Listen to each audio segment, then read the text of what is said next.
രക്ഷകനീശോ വരുന്നു, നിന്റെ രോഗശയ്യക്കരികെ ജീവന്റെ നാഥൻ വരുന്നു. വിശ്വാസത്തോടെ നീ ഉണരൂ, പ്രത്യാശയുള്ളിൽ നീ നിറയ്ക്കൂ. നമ്മെ രക്ഷിക്കാൻ കഴിയുന്നോനല്ലോ രക്ഷകനീശോനാഥൻ. ഹല്ലേലൂയ. ഒരു ക്രിസ്തീയ കുടുംബത്തിൻ്റെ അടിസ്ഥാനം എന്നത് മാതാപിതാക്കളും മക്കളും കൊച്ചുമക്കളും ഒരുമിച്ചുള്ള ഒരു യാത്രയാണ്. ഒരു കുടുംബത്തിന് അനുഗ്രഹമാകുന്നത് ഇവർ തമ്മിലുള്ള ബന്ധത്തിൻ്റെ ആഴമാണ്. ഇന്ന് ഈ ബന്ധത്തിൽ സാത്താൻ കള വിതയ്ക്കുമ്പോൾ, ഒരു ശൈഥല്യം കടന്നു വരുമ്പോൾ വളരെ നാശകരമായ സംഭവവും വിശ്വാസത്തിന് പതർച്ചയും സംഭവിക്കുന്നു. സുഭാഷിതങ്ങൾ 17:6 ബൈബിൾ ഇങ്ങനെയാണ് പറയുക: പേരക്കിടാങ്ങൾ വൃദ്ധർക്ക് കിരീടമാണ്, മക്കളുടെ അഭിമാനം പിതാക്കന്മാരത്രേ. പ്രിയപ്പെട്ട ദൈവജനമേ, ദൈവത്തിൻ്റെ കരം ഇന്ന് കടന്നിറങ്ങുന്നത് ഓരോ കുടുംബത്തെയും ബാധിക്കുന്ന, മാതാപിതാക്കളും മക്കളും കൊച്ചുമക്കളും തമ്മിലുള്ള ബന്ധത്തെ തകർക്കുന്ന സകല മേഖലകളിലും ദൈവത്തിൻ്റെ പരിശുദ്ധാത്മാവിൻ്റെ വലിയ അനുഗ്രഹം ഒഴുക്കുവാൻ വേണ്ടി ഹീലിംഗ് ടച്ച് ഈ എപ്പിസോഡിലൂടെ കടന്നു പോവുകയാണ്. വൃദ്ധരായ മാതാപിതാക്കന്മാരും ദൂരെയിരിക്കുന്ന പേരക്കിടാങ്ങളും പഠിച്ചുകൊണ്ടിരിക്കുന്ന കുഞ്ഞുങ്ങളും ഒക്കെ ചേർന്നിരുന്നു കൊണ്ട് നമുക്കിന്ന് ഈ എപ്പിസോഡൊന്ന് സ്വീകരിക്കാം. TV സ്ക്രീനിൻ്റെ മുന്നിൽ ഒരുമിച്ചിരിക്കുമ്പോൾ ദൈവം നമ്മുടെ ജീവിതത്തിലൂടെ നടക്കുന്ന സകല സംഭവങ്ങളും ഒന്ന് വെളിപ്പെടുത്തിയേക്കാം. അതുകൊണ്ട് കാത്തിരിക്കാം. ഇതൊരു വലിയ അനുഗ്രഹമായി നിങ്ങളുടെ ജീവിതത്തിന് തീരുകയാണ്. ദൈവം നിങ്ങളെ അനുഗ്രഹിക്കട്ടെ. കുടുംബ ബന്ധങ്ങളിൽ വിള്ളലുകൾ വീണ് നീ തകരുന്നുവോ? സ്നേഹം എന്ന സ്വർഗീയ കൃപയിൽ നിന്നും നിന്റെ കുടുംബം അകന്നു പോകുന്നുവോ? പരസ്പരം സംസാരിക്കാൻ പോലുമാകാതെ വിങ്ങിക്കരയുന്നുവോ? ആരും മനസ്സിലാക്കുന്നില്ലെന്ന പരാതിയിൽ നീ നീറിക്കരയുന്നുവോ? കുറ്റപ്പെടുത്തലുകളും തെറ്റിദ്ധാരണകളും വഴി കണ്ണീർ വീണ് നിന്റെ കുടുംബത്തിൻ്റെ അകത്തളങ്ങൾ നനയുന്നുവോ? ഇതാ നിന്റെ കുടുംബത്തെ ക്രിസ്തു കാണുന്നു. അവൻ്റെ മുറിവേറ്റ കരത്തിനാൽ സൗഖ്യം നൽകാൻ അണയുന്നു. ഇതാ നിന്റെ ജീവിതത്തെ ദൈവം ഏറ്റെടുക്കുന്നു. നിന്റെ കുടുംബത്തെ യേശു സന്ദർശിക്കുന്നു.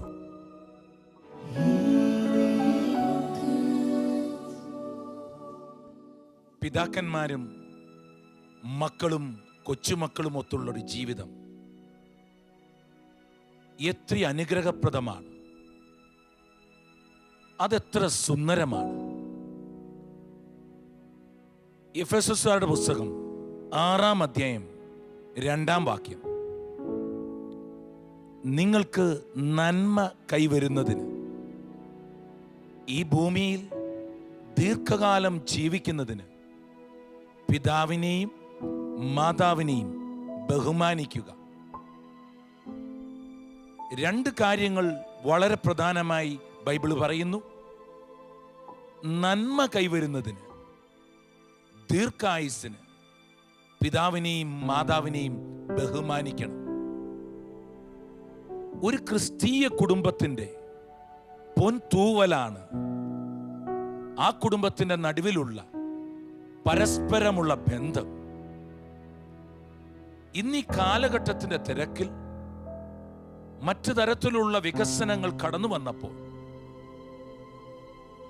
പിതാക്കന്മാരും മക്കളും തമ്മിലും, മക്കളും കൊച്ചുമക്കളും തമ്മിലും, കൊച്ചുമക്കളും വല്യപ്പച്ചനും തമ്മിലും വളരെയധികം പ്രശ്നങ്ങൾ കടന്നു വരുന്നതായി കാണുവാൻ പറ്റും. കഴിഞ്ഞ നാളിൽ ഒരു പിതാവിനോട് സംസാരിക്കാനിടയായി. പ്രാർത്ഥിക്കാനായി കടന്നു വന്ന പിതാവ്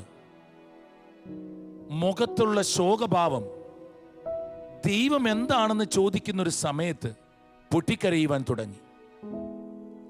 ഈ സമയം ഈ അപ്പൻ പൊട്ടിക്കരഞ്ഞിട്ട് പറയുകയാണ്, ഞാൻ സുഹൃത്തിനെ പോലെ സ്നേഹിച്ച എൻ്റെ ഏക മകൻ, പഠിപ്പിച്ച് എല്ലാവിധ സപ്പോർട്ടും ചെയ്ത മകൻ വിവാഹത്തിന് ശേഷം ചെറിയൊരു പ്രശ്നത്താൽ വീട്ടിൽ നിന്ന് ഇറങ്ങിപ്പോയി. ഈ പിതാവിനെ കാണുമ്പോൾ ഈ പിതാവ് രോഗിയാണ്. ചുരുങ്ങിയ കാലത്തിനുള്ളിൽ തന്നെ ഈ പിതാവിൻ്റെ ഹാർട്ടിന് ഒരു അറ്റാക്ക് ഉണ്ടായി. പിന്നീട് അത് ക്യാൻസറിലേക്ക് ഡെവലപ്പ് ചെയ്തു. പ്രിയ കുടുംബാംഗങ്ങളെ, ക്യാൻസറിനും അറ്റാക്കിനും ഈ ലോകത്ത് വലിയ കാരണങ്ങളൊന്നും പറയാനില്ല. നെഞ്ചിനുണ്ടാകുന്ന ഭാരം, വിഷമം വലിയ രോഗത്തിലേക്ക് നമ്മളെ തള്ളിയിടും. എങ്ങനെയാണ് ഒരു കുടുംബത്തിൻ്റെ റിലേഷനിൽ സാത്താൻ കള വിതയ്ക്കുക?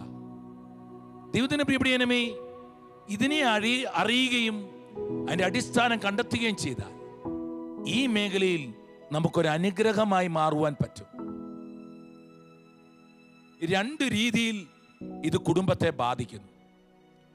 ഒന്ന്, പിതാക്കന്മാരെ വളരെ വ്യക്തമായി ചില രോഗങ്ങളിലേക്ക്, ചില വേദനകളിലേക്ക്, വാർദ്ധക്യ സഹജമായ ചില കുറവുകളിലേക്ക് ഇത് കൊണ്ടുപോകാം. എന്ന് വെച്ചാൽ പ്രായമാകുന്നതോടുകൂടി ഒരു പിതാവിനും ഒരു മാതാവിനും അവരുടെ ചിന്തകൾ, അവരുടെ ബുദ്ധി, അവരുടെ തീരുമാനങ്ങൾ, അവരുടെ ഓർമ്മകൾ, അവിടെയെല്ലാം ചില വ്യതിയാനങ്ങൾ ഉണ്ടാകുന്നു. പണ്ട് പ്രവർത്തിച്ചിരുന്നത് പോലെ മാതാപിതാക്കന്മാർ ഇപ്പോൾ പ്രവർത്തിക്കണമെന്നില്ല. ചില ഡിമെൻഷ്യ, ഓർമ്മകളുടെ അസുഖങ്ങൾ, ചില അൾഷിമേഴ്സ്, വിറയലുകൾ, എഴുന്നേറ്റ് നിൽക്കുവാൻ പ്രയാസങ്ങൾ, അതുപോലെ ചില രോഗങ്ങൾ അവരുടെ മേൽ കടന്നു വരാം. കഴിച്ച ആഹാരം കഴിച്ചില്ലെന്നും എടുത്ത സാധനം എടുത്തില്ലെന്നും ചില സാഹചര്യങ്ങളിൽ ഇവർ വ്യക്തമാക്കാം. നമ്മൾ ആഗ്രഹിക്കുന്നത് പോലെ സ്പീഡിൽ ഒരുങ്ങണമെന്നോ പള്ളിയിൽ പോകണമെന്നോ ചിന്തയുണ്ടാകണമെന്നില്ല.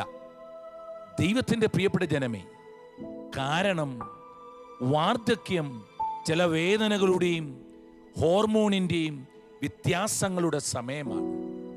ഇതിനെ നമ്മൾ വളരെ വ്യക്തമായി മനസ്സിലാക്കുന്നില്ലെങ്കിൽ ഇവരിൽ നിന്ന് കിട്ടുന്ന അനുഗ്രഹം, പ്രതിഫലം വളരെ വ്യത്യസ്തമായിരിക്കും. വേണമെങ്കിൽ നമ്മൾക്കിതിനെ ഇവർ മനഃപൂർവ്വം ചെയ്യുന്നത് വേണമെങ്കിൽ കരുതാം. മനഃപൂർവ്വമാണെങ്കിലും അല്ലെങ്കിലും നമ്മൾ ചിലപ്പോൾ ചിന്തിക്കും, കള്ളമാണിവർ പറയുക, ഇവർക്ക് നീതിയില്ല, ഇങ്ങനൊക്കെ ഇവർ പറയുന്നുണ്ടെങ്കിലും ദൈവത്തിൻ്റെ പ്രിയപ്പെട്ട പൈതലേ, ഒരു വൃദ്ധരെ അവരുടെ ജീവിതത്തെ തിരുത്തുവാൻ പലപ്പോഴും നമ്മൾക്ക് പറ്റണമെന്നില്ല. അതിലും നല്ലത് നമ്മളുടെ വ്യക്തി ജീവിതത്തിൽ നമ്മൾക്കൊരു തിരുത്തൽ ഉണ്ടാകുന്നതാണ് നല്ലത്. ഒന്നാമതായി, വൃദ്ധന്മാർക്ക് അല്ലെങ്കിൽ മാതാപിതാക്കൾക്കുണ്ടാകുന്ന ചേഞ്ച് പോലെ ഇത് കുടുംബത്തെ വളരെ വ്യക്തമായി ബാധിക്കും. കുടുംബത്തെ ബാധിക്കുക, പരസ്പരമുള്ള ബന്ധം നഷ്ടമാകും. മക്കളും മരുമക്കളും ഒക്കെ ഈ പിതാക്കന്മാരുമായി ഒരു വ്യത്യസ്ത സമീപനം കടന്നു വരാം. ദൈവത്തിന്റെ പ്രിയപ്പെട്ടവനെ, ഓർക്കുക, ചില സ്വരച്ചേർച്ചകളുടെ പ്രശ്നങ്ങൾ, ചില നിരാശകൾ, ചില വഴക്കുകൾ, അതുപോലെ സമാധാനം നഷ്ടമാകുന്ന സാഹചര്യങ്ങൾ ഇതുമായി ബന്ധപ്പെട്ട് ഒരു കുടുംബത്തിലുണ്ടാകാം. പേരക്കിടാങ്ങൾ മാതാപിതാക്കന്മാരുടെ തെറ്റുകളെ കണ്ടുപിടിക്കുവാനും അവയെ ചൂണ്ടിക്കാണിക്കാനും തയ്യാറാകുമ്പോൾ ഒരു തിരുത്തൽ പോലെ മക്കൾ അതിനെതിരെ പ്രതികരിക്കാം. ചിലപ്പോൾ നമ്മൾ കരുതും അവർ മനഃപൂർവ്വം ചെയ്യുന്ന കാര്യമാകാമെന്ന്. പക്ഷേ ഓർക്കുക, മനഃപൂർവ്വമാണ് എങ്കിലും അല്ലേ എങ്കിലും ഒരു കുടുംബത്തിലെ മക്കളുടെയും പേരക്കിടാങ്ങളുടെയും പ്രത്യേകമായ അനുഗ്രഹത്തിന് വേണ്ടി അവരുടെ ഒരു ജോലി തന്നെയാണ് ക്ഷമിക്കുക എന്നത്. ദൈവത്തിന് പ്രിയപ്പെട്ടവനെ, കാരണം ഒന്നും കാണത്തില്ലായിരിക്കും ക്ഷമിക്കാൻ.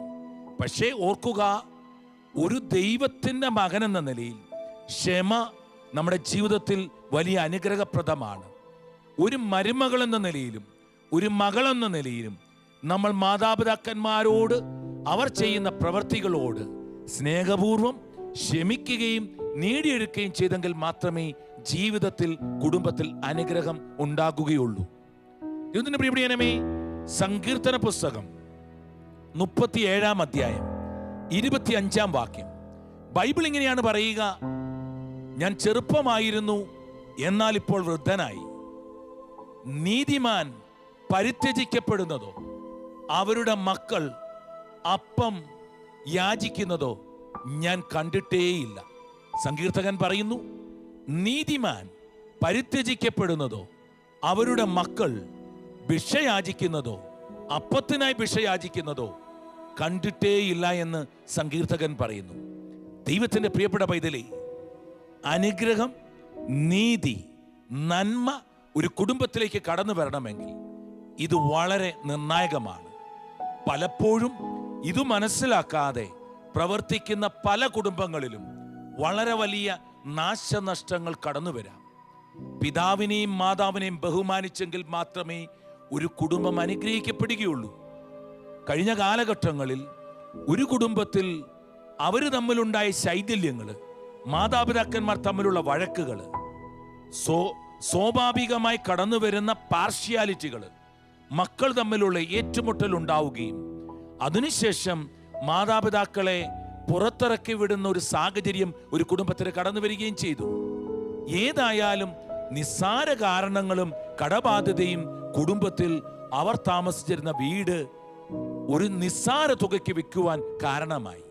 ദൈവത്തിന്റെ പ്രിയപ്പെട്ടവനെ, പിന്നീട് ആ മക്കളിൽ ഒന്നൊന്നായി പ്രശ്നങ്ങൾ കടന്നു വരികയും അവർ സെറ്റിൽ ചെയ്യുന്നതിന് തടസ്സമുണ്ടാവുകയും ചെയ്തു. മാതാപിതാക്കൾ മരിച്ചു, കടന്നുപോയി. നഷ്ടമാർക്കുണ്ടായി? അടുത്ത തലമുറ നഷ്ടത്തിന്റെ കാതലിലേക്ക് കടന്നുപോയി. ദൈവത്തിന്റെ പ്രിയപ്പെട്ട പൈതലേ, ദൈവത്തിന് ഏറ്റവും ഇഷ്ടപ്പെട്ട ഒരു വാക്കാണ് അബ്രഹാമിൻ്റെയും ഇസഹാക്കിൻ്റെയും യാക്കോബിൻ്റെയും ദൈവമെന്ന വിളി. യഥാർത്ഥത്തിൽ നമ്മുടെ പിതാക്കന്മാർ നമ്മുടെ അഭിമാനമാണ്. നമ്മുടെ അമ്മമാർ നമ്മളുടെ ബലമാണ്. നമ്മുടെ പേരക്കിടാങ്ങൾ നമ്മുടെ പിതാക്കന്മാർക്ക് വലിയ കിരീടമാണ്. ബൈബിൾ പറയുന്ന വാക്യം പ്രകാരം ഈ ബന്ധത്തെ കൂട്ടിയോജിപ്പിക്കണം. യോജിപ്പിക്കണമെങ്കിൽ നമ്മൾ ആത്മീയ വ്യക്തിത്വമായി മാറണം. ക്ഷമിക്കുവാൻ, വിശ്വസിക്കുവാൻ, വിശ്വാസത്തിൽ കടന്നു പോകുവാൻ, ഒരുമിക്കുവാൻ, ബഹുമാനമുണ്ടാക്കുവാൻ നമ്മൾ കർത്താവിൽ ആശ്രയിച്ച് മുന്നോട്ട് പോകണം. പല കുടുംബങ്ങളിലും കാണുന്ന പ്രശ്നം, അവരൊരുമിച്ച് ജീവിക്കുന്നത് പോലും ബുദ്ധിമുട്ടായി മാറുന്നതിൻ്റെ കാരണം പരസ്പരം ബഹുമാനമില്ലാഴികയാണ്. ശരിയാണ്, നാടനായ മാതാപിതാക്കന്മാർ അവിടെ ജീവിതത്തിൻ്റെ പ്രകടനങ്ങൾ പലപ്പോഴും വ്യത്യസ്തമായി മാറുമ്പോൾ ദൈവത്തിൻ്റെ പ്രിയപ്പെട്ട പൈതലേ, ഈ ക്രൂശിതന്റെ നിഴലിൽ അതിനെ കൊണ്ടെത്തിച്ച് അതിനെ നന്മയായി മാറ്റുമെങ്കിൽ തലമുറകൾ തലമുറകളായി അനുഗ്രഹം പ്രാപിക്കുന്ന കുടുംബമായി മാറും. ദൈവത്തിന്റെ പ്രിയപ്പെട്ട പൈതലേ, ജോസഫിനെ യാക്കോബിന്റെ മറ്റ് സഹോദരങ്ങൾ വളരെ നഷ്ടത്തിലേക്ക് വിട്ടു. പക്ഷെ ഈജിപ്തിൽ വെച്ച് ആസന്ന മരണനായ യാക്കോബിനെ ദൈവം തൻ്റെ മകനായ ജോസഫിന്റെ കൊച്ചുമക്കളെ അനുഗ്രഹിക്കുന്ന ഒരു രീതിയെക്കുറിച്ച് അവിടെ പറയുന്നുണ്ട്. ഉൽപ്പത്തി 48 17-18 വാക്യങ്ങളൂടെ വായിച്ചു പോകുമ്പോൾ കാണുവാൻ പറ്റും.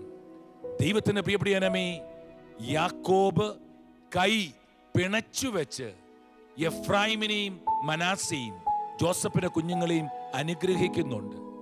ഓർക്കുക, മാതാപിതാക്കളുടെ അനുഗ്രഹം അത് തലമുറകളോളം താഴേക്കൊഴുകുന്ന കുത്തൊഴുക്ക് പോലെ അനുഗ്രഹമായി മാറും.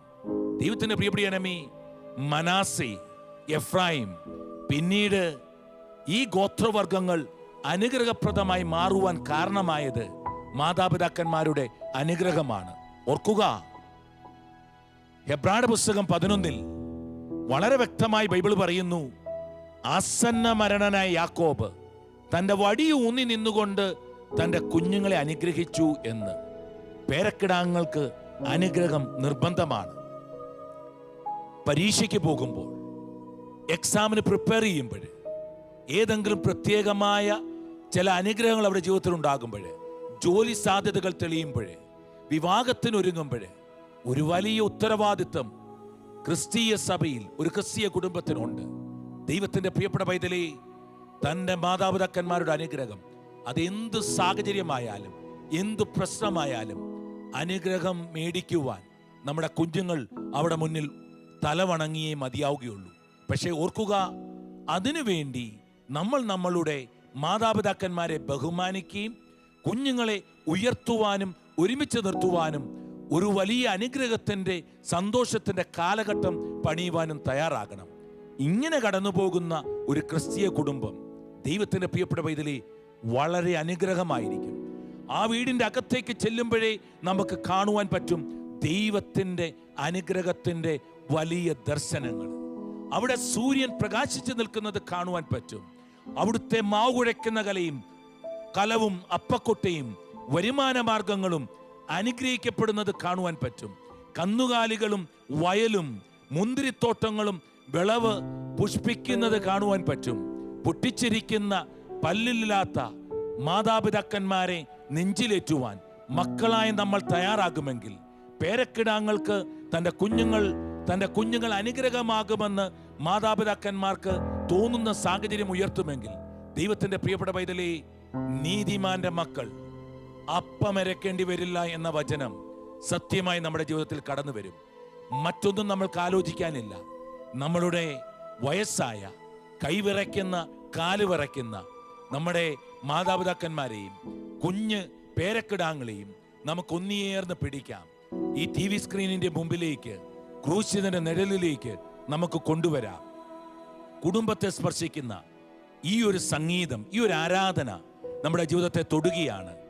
ഇന്ന് ഹീലിംഗ് ഒരു ടച്ചായി, ഒരു കരമായി, ഒരു സ്പർശനമായി നമ്മുടെ ജീവിതത്തിൽ മാറുമ്പോൾ, ദൈവത്തിന്റെ പ്രിയപ്പെട്ട പൈതലേ, നിങ്ങളുടെ കുടുംബത്തെ, എൻ്റെ കുടുംബത്തെ നോക്കി ദൈവം പറയുകയാണ്, അബ്രഹാമിൻ്റെ, ഇസഹാക്കിൻ്റെ, യാക്കോബിൻ്റെ, കർത്താവിൻ്റെ 2ാം വരവ് വരെ നിലനിൽക്കുന്ന ഒരു തലമുറയുണ്ടാകുവാൻ പ്രിയപ്പെട്ട ദൈവത്തിന്റെ ജനമേ, നമുക്കൊന്നിയേർന്ന് ക്രിസ്തുവിന്റെ മുമ്പിലേക്ക് വരാം. ക്രൂശിതന്റെ നിഴലിലേക്ക് വരാം. ഇരുകരങ്ങളും സ്വർഗത്തിലേക്ക് ചേർത്ത് പിടിച്ച് ഉയർത്തിക്കൊണ്ട്, തോളോട് തോള് കൈയിട്ടുകൊണ്ട്, ഒരു പുഞ്ചിരിയോടുകൂടി ദൈവത്തിന്റെ അനുഗ്രഹത്തിലേക്ക് വരാം. ദിവ്യകാരുണ്യത്തിന്റെ മുമ്പിൽ നിൽക്കുന്ന, മുട്ടുകുത്തുന്ന ആ വലിയ ലാഘവത്വം ഏറ്റെടുത്തുകൊണ്ട് അനുഗ്രഹം നേടിയെടുക്കുവാനുള്ള തലമുറയായി മാറുവാൻ നമുക്കൊന്നിയേരാം. ചേർത്ത് പിടിച്ചിരിക്കുന്ന കൈകൾ, തോളോട് തോള് ചേർന്ന് നിൽക്കുന്ന സാഹചര്യങ്ങൾ, പേരക്കിടാങ്ങൾ പൂർവപിതാക്കന്മാരുടെ വിരൽത്തുമ്പിൽ തൂങ്ങി നിൽക്കുന്നത് പോലെ ചേർന്ന് നിൽക്കാം. ദൈവമേ, കുടുംബത്തെ തൊടണമേ. എൻ്റെ യേശുവേ, കുടുംബത്തെ അനുഗ്രഹിക്കണമേ. ഈ കുടുംബത്തിൽ അനുഗ്രഹം നദി പോലൊഴുകട്ടെ. മുറിവേറ്റു പിടയും ഹൃദയത്തിൽ ശാന്തി പകരാനെന്നാഥ വരുമോ? മുറിവേറ്റു പിടയും ഹൃദയത്തിൽ ശാന്തി പകരാനെന്നാഥ വരുമോ? ഉള്ളം തകർന്നു ഞാൻ തേങ്ങിയിടവേ, മിഴിനീരുമായ്ക്കാൻ നീ വരുമോ? ഉള്ളം തകർന്നു ഞാൻ തേങ്ങിയിടവേ, മിഴിനീരുമായ്ക്കാൻ നീ വരുമോ? മുറിവേറ്റു പിടയും ഹൃദയത്തിൽ ശാന്തി പകരാനെന്നാഥ വരുമോ?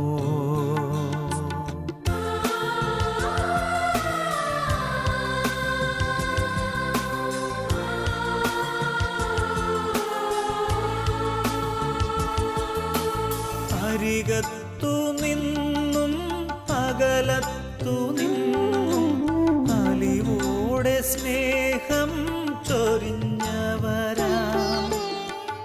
അരികത്തു നിന്നും അകലത്തു നിന്നും അലിവോടെ സ്നേഹം ചൊരിഞ്ഞവരാം പ്രിയരെയെല്ലാം ഞാൻ ഓർക്കുന്നു നാഥ, പകരം ഞാൻ എന്തിന്നു നൽകും? പ്രിയരെയെല്ലാം ഞാൻ ഓർക്കുന്നു നാഥ, പകരം ഞാൻ എന്തിന്നു നൽകും? മുറിവേറ്റു പിടയും ഹൃദയത്തിൽ ശാന്തി പകരാനെൻ നാഥ വരുമോ? ഉള്ളം തകർന്നു ഞാൻ തേങ്ങിയിടവേ മിഴിനീരുമായ്ക്കാൻ നീ വരുമോ? മുറിവേറ്റു പിടയും ഹൃദയത്തിൽ ശാന്തി പകരാനെൻ നാഥ വരുമോ? പാപിയാമെന്നുള്ളിൽ വന്നു വാഴുനാഥ, പാവന പ്രകാശം തൂകിടുനാഥ. പാപിയാമെന്നുള്ളിൽ വന്നു വാഴുനാഥ, പാവന പ്രകാശം തൂകിടുനാഥ.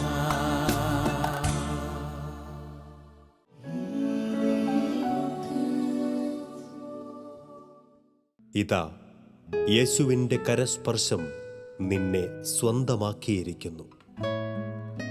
ഇതാ രക്ഷകന്റെ കരം നിന്റെ കണ്ണീർ തുടയ്ക്കുന്നു. ഇതാ കരുണയുടെ ദൈവപുത്രൻ കരം നീട്ടി നിന്നെ മാറോടു ചേർക്കുന്നു. യേശുവിൻ്റെ മുറിവേറ്റ കരം നിന്നെ സുഖപ്പെടുത്തുന്നു. ഇത് ജീവിക്കുന്ന ദൈവപുത്രൻ. യേശുവിൻ്റെ നാമത്തിൽ സൗഖ്യം, യേശുവിൻ്റെ മുറിവിനാൽ വിടുതൽ. അവൻ്റെ സവിധേ അണഞ്ഞവരാരും ഇന്നോളം നിരാശരായ ചരിത്രമില്ല.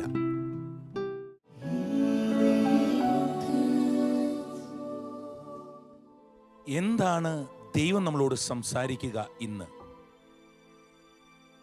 യെശയ്യാ 46:3-4 വാക്യങ്ങൾ. വചനം പറയുകയാണ്, ഗർഭത്തിലും ജനിച്ചതിന് ശേഷവും ഞാൻ വഹിച്ച യാക്കോബ് ഭവനമേ, ഇസ്രയേൽ ഭവനത്തിൽ അവശേഷിക്കുന്നവരെ എൻ്റെ വാക്ക് കേൾക്കുവിൻ. നിങ്ങളുടെ വാർദ്ധക്യം വരെയും ഞാൻ അങ്ങനെ തന്നെ ആയിരിക്കും. നിങ്ങൾക്ക് നര ബാധിക്കുമ്പോഴും ഞാൻ നിങ്ങളെ വഹിക്കും. കേൾക്കുക, നിങ്ങളുടെ വാർദ്ധക്യം വരെയും ദൈവത്തിന് മാറ്റമില്ല. നര ബാധിക്കുമ്പോഴും ചെറുപ്പത്തിൽ കുഞ്ഞുപ്രായത്തിൽ എങ്ങനെ പരിപാലിച്ചതുപോലെ ദൈവം നമ്മളെ പരിപാലിക്കും. ദൈവത്തിൻ്റെ പരിശുദ്ധാത്മാവ് നിങ്ങളെ വഹിച്ചുകൊണ്ടിരിക്കുന്നു. വാർദ്ധക്യം വരെയും നര ബാധിക്കുന്ന സമയത്തും ദൈവം നമ്മളെ വഹിച്ചുകൊള്ളും. അതുകൊണ്ട് സന്തോഷത്തോടെ കർത്താവിൻ്റെ കരങ്ങൾക്കായി നമ്മൾക്ക് നമ്മുടെ ജീവിതങ്ങളെ വിട്ടുകൊടുക്കാം. ദൈവം നിങ്ങളെ തൊടട്ടെ. ദൈവം അനുഗ്രഹിച്ചുകൊണ്ടിരിക്കുന്നു. ദൈവത്തിൻ്റെ ആത്മാവ് കൂടെ നിൽക്കട്ടെ. യേശു നിങ്ങളുടെ മേൽ തൊടട്ടെ.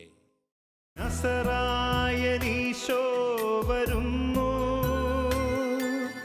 രക്ഷകനീശോ വരുന്നു.